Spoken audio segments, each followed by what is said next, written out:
Alright, Craft Master, magandang araw. So today, pag-aralan naman natin is yung galawan ni Junto Nakatani, no? Bali itong laban na to is versus dito sa ating pambato rin ng Pilipinas, si Melindo, ano? Ang Vegeta ng boxing ng Philippines. So Nakatani dahil kasunod ng laban ni General Casimero, papatak niyan ng Monday, isa Nakatani naman ang may laban. Konta dito kay Salapat na 76 wins, 1 lost and walang draw. So 76 wins na Thailander. At pag-aralan natin ang mga galawan dito ni Nakatani, ano? And nandun din si Asilo. Alright, dito tayo sa round 5 magsimula.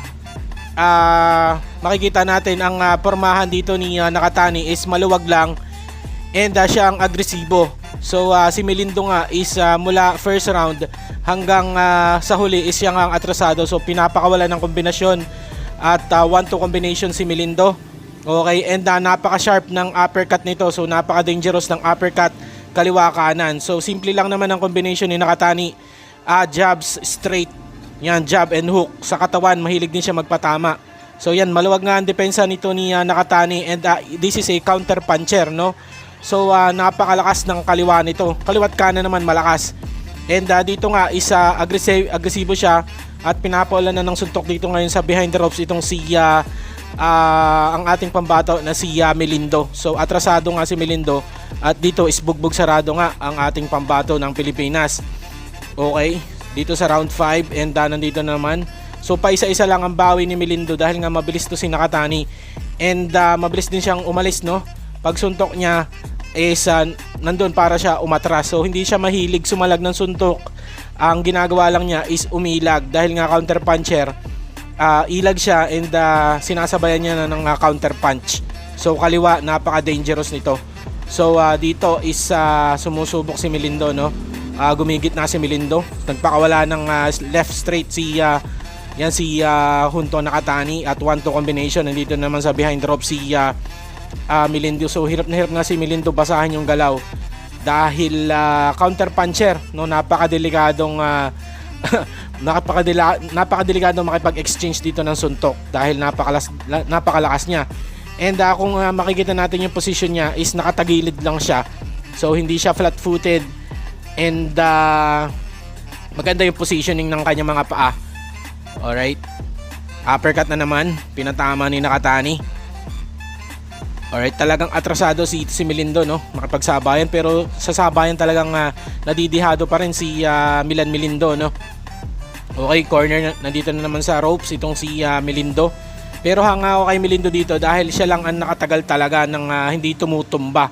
So bali inawat lang to ng referee pero papanoorin pa rin natin mamaya. Okay, round 5 tapos na. Okay, dito na tayo sa round 6. Okay, so ginanap din to sa bansang Japan. Alright. So nakaharap no si Melindo at ito naman si Nakatani is panay pa rin ng abante. So nakatuon, no? Nakatuon yung kanan ni Nakatani and sa ganung paraan is nakokontrol niya yung galaw ni Melindo and minimix niya yun sa jab. So tuon and then ijajabs niya. And hindi talaga makagawa ng positioning ito si Melindo. Talagang kontrolado ni Nakatani yung galawan ni Melindo. So mabilis ding umilag, no? So hindi nga siya bihira talaga sumalag ito si Nakatani. Talagang iniilagan lang niya. And dito kasi hindi natin makikita kung pinapaatras ni Melindo. Hindi natin makita kung paano dumepensa. Pero ang gawain lang nito ni Nakatani pag dumedepensa is umaatras, umiilag and yun lumalayo. So talagang hindi siya sumasalag, ilag and lumalayo lang siya. Pero dito sa laban niya kay Melindo is talaga namang atrasado, talagang aggressive itong si Nakatani pero hindi siya bara-bara, no? Gamit siya ng jabs, tinutuunan niya uppercut and left hook. So kaliwete nga to si Nakatani. Okay, so nasa gitna naman si Melindo. Tingnan natin. Okay, combination, 1-2 combination. So talagang patama is 5-2, no? 2 kay Melindo.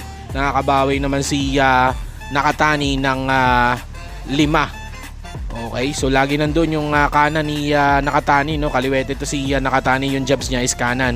1-2, 1-2 combination lang, napakasimple.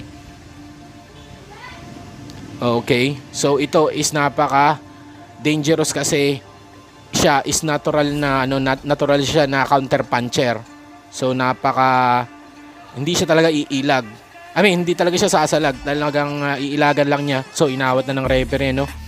Yan, uppercut nga at tinigil na ng referee. Round 6. And yan, nanalo si Nakatani. So napakatagal na nito. Hindi ko lang sure, hindi ko lang eksaktong alam kung anong taon to. Pero yan, at hanggang dito na lang tayo, Craft Master. So yan, kasunod nga nung kay General Casimero Monday, itong kay Nakatani. At nandun din si ang ating pambato na si Asilo, Jerwin Asilo, no? Hindi ko alam kung siya is co-main event, pero alam ko kasama siya doon. Panoorin din natin yan Monday, halos ganun ding oras, no? Alas 9 ng gabi. Yun, maraming salamat, Craft Masters.